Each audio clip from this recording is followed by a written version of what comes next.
wakiwa mwilini. Ukiingia ukiwa mwilini hakuna chochote. Nguvu ya ndoa haiko kwenye fedha. Wako watu wana fedha lakini wanasumbua kwenye ndoa.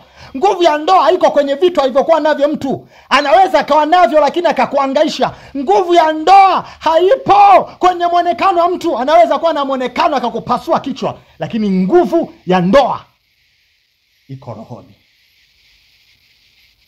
Mafundisho ni mazuri. Kitchen party ni kizuri. Send off ni nzuri. Lakini mafundisho mengi wanaoyatoa yako mwilini, hayako rohoni. Naongea na mtu wa Mungu.